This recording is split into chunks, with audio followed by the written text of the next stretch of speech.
وہ کہتے ہیں توفع کے معنی قرآن مجید میں آپ اختلاف والی جگہ وفات معنی لیتے ہیں، لیکن ایک عرب اس کے معنی اٹھا لے جانے کے کرتا ہے، اور عرب ہم سے اچھی طرح جانتا ہے کہ یہاں کیا معنی مراد ہے۔ یہ بالکل غلط سوال ہے۔ عربی اگر آپ نے پڑھنی ہے اور عربی معنی پڑھنے ہیں تو لغت عرب کو اٹھائیے۔ لغت عرب ایک آزاد فیصلہ کرنے والی لغت ہے۔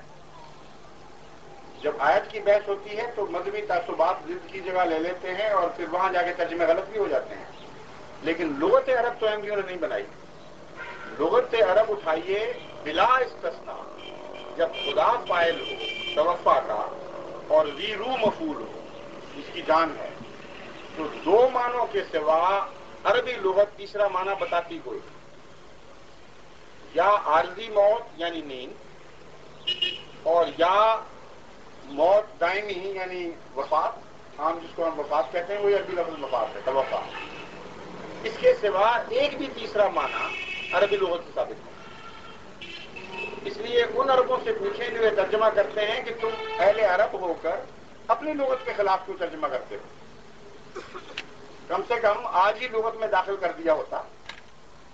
آج تک کسی عرب لغت میں یہ ترمیم نہیں کر سکے یہ کہ خدا فاعل ہو، توفع باب تفاعل استعمال ہوا ہو، اور بندہ ذی روح مفعول ہو، تو نیند یا موت کے سوا کوئی ترجمہ ہو سکتا ہے۔ جہاں نیند ترجمہ کرتے ہیں وہاں بھی یہ کہہ کر ترجمہ کرتے ہیں، دل فعل فوراً نہیں کر دیتے، کہتے ہیں قرینہ یہ ہے کہ عارضی موت ہے، نیند کی شکل ہے موت جیسی۔